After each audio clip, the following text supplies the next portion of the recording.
안녕하십니까. 부동산 계산기 배팅입니다. 채널을 시작하고 첫 번째 시간인데 우선 오늘은 채널명을 왜 배팅 부동산이라고 명명하게 되었는지에 대한 설명을 개략적으로 드리고자 합니다. 왜 배팅인가? 크게 세 꼭지로 설명이 가능한데 첫 번째 꼭지는 시장 여건의 변화입니다.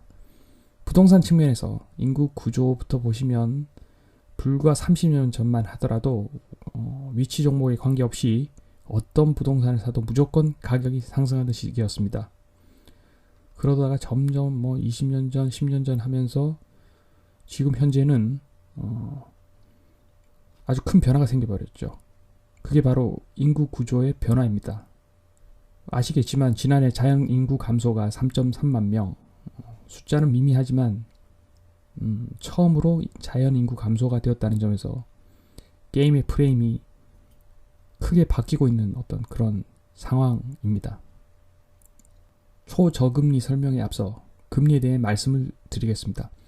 금리에는 기준금리, 국고채금리, 시중금리 등이 있는데 기준금리는 초단기 은행에 대한 한국은행의 금리로서 지금 현재 0.5%입니다. 이 기준금리가 독일 같은 나라는 마이너스인데 이것은 은행한테 여윳돈 있으면 놀리지 말고 여기저기 대출 좀 해줘, 이런 의미입니다.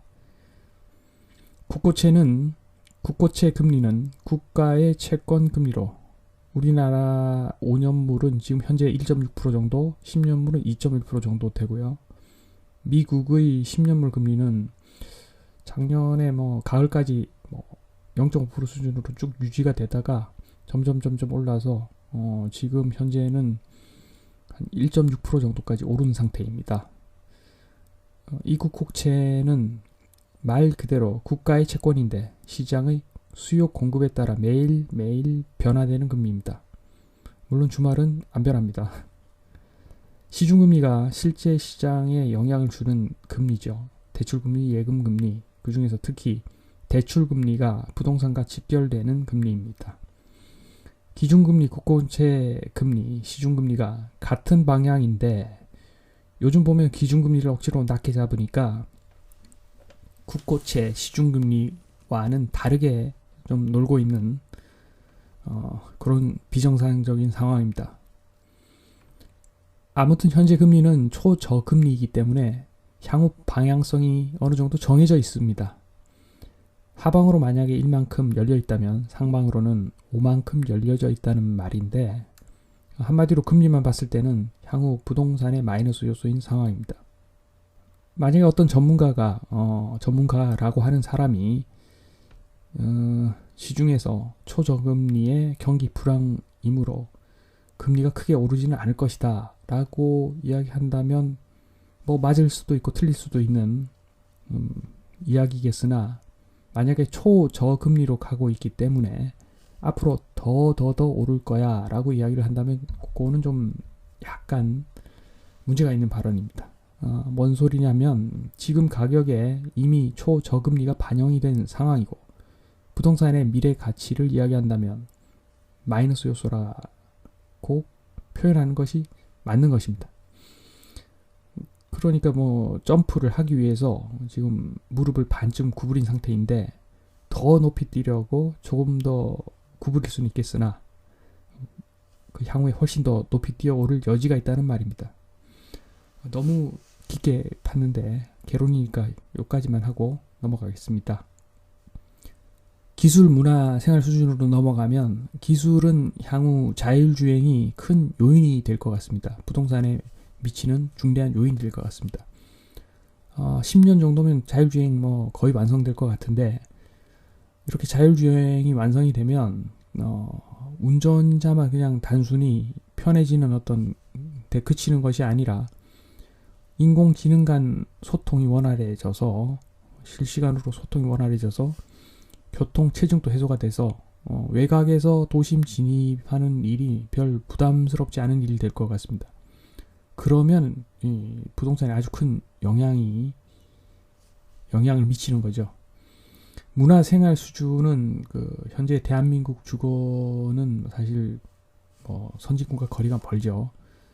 단독 주택에 살면 집 꾸미는 어떤 재미가 있고 그 재미가 있지만 일하기 바쁘고 뭐 피곤에 쩔어 있고 뭐 이런 사람들은 사실 상상할 수 없는 호사지요. 그래서 한국이 정말 그 경제적으로 문화적으로 선진국이 된다면 사실 지금 한국은 어떻게 보면 미국의 핵심 기술을 가져와서 생산해서 판매하는 어떤 그런 수준인데 우리도 미국처럼 뭐 핵심 기술 보유하고 정말 안정적인 어떤 강대국이 된다면 이런 마당 있는 집에 대한 수요가 늘어날 것 같습니다. 지금 현재는 부동산만 선진국인데 부동산 가격만 선진국인데 좀 따라갔으면 좋겠습니다. 이런 기술적인 면, 문화적인 면. 여기서 아파트 이야기를 안 할 수가 없는데 왜 한국에서 프라이버시가 제한받고 수선 유지를 하더라도 뭐 개인 마음대로 못하는 아파트가 인기인가? 이에 대한 답변을 드린다면 그 아파트는 금이나 비트코인 같은 어떤 그 황금성 높은 자산의 특징이기 때문에 현재 인기입니다. 그래서 지금 현재는 그 수요가 투자 수요까지 겹쳐서 엄청나게 그 인기가 있는데 특히나 우리나라 같은 경우에 주식 시장도 활성화되지 않고 뭐 다른 대체 투자할 수 있는 어떤 투자처가 없기 때문에 아파트 투자가 뭐 대세죠 지금은. 그런데 만약에 지금보다 조금만 더 저희 대한민국이 업이 돼서 뭐 문화적으로 이렇게 수준이 높아진다면 이거 일순간에 그냥 그 화폐적인 어떤 아파트의 특징 때문에 그 급락이 올 수도 있습니다. 한마디로 화폐를 갖고 이렇게 생각을 해보면 아파트가 양적 완화가 되면 아파트 가치가 떨어지는 것이죠. 다음 꼭지로 넘어가서 구매층의 변화인데 어떻게 보면 일본 시장 여건과 상호작용을 합니다. 교육 수준은 최고의 선생님, 유튜브의 영향이 크죠. 어떤 대학 교수보다 뛰어난 유튜브 덕으로 부동산에 대한 수준이 전반적으로 너무 올라와서 공인중개사보다 나은 일반인들이 아주 많습니다. 요즘은 예전에 부동산 구매를 하면 뭐 용적률, 건폐율 이런 거 물어보면 뭐 공인중개사조차도 그걸 왜 물어보냐 뭐 이런 분위기가 있던 시절도 있었는데 지금은 이런 걸 모르고 부동산 매매하면 그게 묻지마 투자죠. 합리성, 열린 마음은 젊은 층으로 갈수록 높아지는 것 같기도 하지만 사실은 뭐 꼭 그렇지만은 않습니다. 투자 경험이 많으신 분들은 뭐 이것저것 검토를 하고 들어가시는 것 같은데 투자 경험이 좀 애매하거나 뭐 별로 없으신 분들 중에서 나이 드신 분들이 예전에 그 주택 고시절 생각해서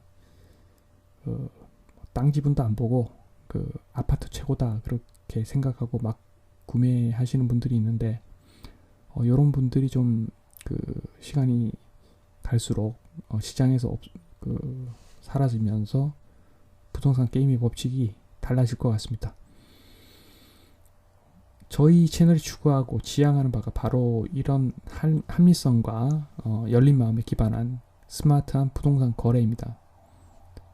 향후 베팅 부동산에서 이런 부분을 핵심적으로 다룰 예정입니다. 마지막입니다. 이제 앞서 이야기한 두 꼭지가 대내적인 것이라면 이번 꼭지는 대외적인 측면입니다. 지금은 실시간으로 세계 시장에 대한 정보를 휴대폰으로 검색하는 시대입니다. 그래서 특정 국가와 국가 사이의 지표를 실시간으로 비교할 수 있는 시대입니다. 뭐 예를 들자면은 GDP 대비 시총을 뜻하는 버핏 지수 부동산에도 적용 가능한데 이거 뭐 인터넷 쳐보면 계산되어 나온 결과도 있고 또 뭐 통계청이나 뭐 각종 사이트 들어가서 직접 구할 수도 있는 그런 수치지요. 이 수치는 뭐 대한민국이 선두권이죠. 엄청나게 높은데 이 지수가 높다고 뭐 꼭 버블인 것은 아닙니다. 왜냐하면 다 문화가 다르고 그 인당 그 땅 면적도 다르고 여러 가지 어떤 특수성이 있기 때문에 요 한 가지만 보면은 안 되고 여러 가지 어떤 지표들을 종합적으로 보고 결론을 내면은 상당히 그 합리적인 데이터가 나옵니다. 그런 식으로 해야지 뭐 한 가지 지표만 보고 어떤 결정을 내리면 안 되겠지요. 어쨌거나 이렇게 그 각종 지표들도 비교 가능하고 그런 시대에 온 것 같습니다. 다음은 그 투자 자산의 다변화인데 지금 세계가 실시간으로 뭐 연결되어 있어서 뭐 세계인들이 다 투자하는 상품이 우리에게도 완전히 열려 있습니다. 대표 상품이 가상화폐지요. CNBC 채널 들어가 보면 요즘은 크립토라고 해서 실시간으로 비트코인, 이더리움, 리플 세 개의 가격 그 가상화폐 가격이 실시간으로 나옵니다. 이것뿐만 아니라 예전하고는 많이 다르게 해외 선물 옵션 거래투고 금구리, 원유에 뭐 팔라듐, 플래티넘까지 선물 거래를 하고 있으니까 시대가 엄청나게 바뀌었습니다. 지금 이렇게 자산 시장이 활짝 열려 있는데 예전처럼 주식은 위험하니까 작전 세력도 있고 하니까 뭐 부동산이 최고다. 특히나 대한민국 기득권층이 부동산 많이 들고 있으니까 법으로 계속 보호하고 실제로 투기 장려할 거다. 뭐 이렇게 이야기할 수만은 없는 것 같습니다. 뭐 어떤 정권이 집권을 하더라도 지금 인구가 급감하고 젊은 층의 어떤 그 주거 복지가 현격하게 떨어지는 이런 상황에서 어떤 정부가 누구다 뭐 이런 거 상관없습니다. 제가 봤을 때는 시대 상황에 따라서 지금 큰 변화가 있는 것인 것 같고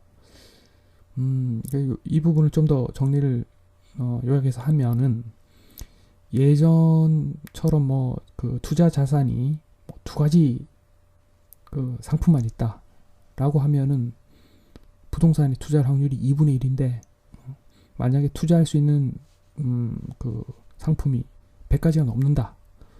그러면 100분의 1이 넘는 겁니다. 이게 부동산에 투자할 확률이 100분의 1로 줄어드는 거죠. 물론 가중치가 있고 선호도가 있기 때문에 100분의 1은 아니겠으나 지금처럼 자산의 80%가 부동산에 몰리고 뭐 이런 일은 거의 없어질 것 같습니다. 제가 봤을 때는. 발표가 끝났는데 그럼 배팅 네가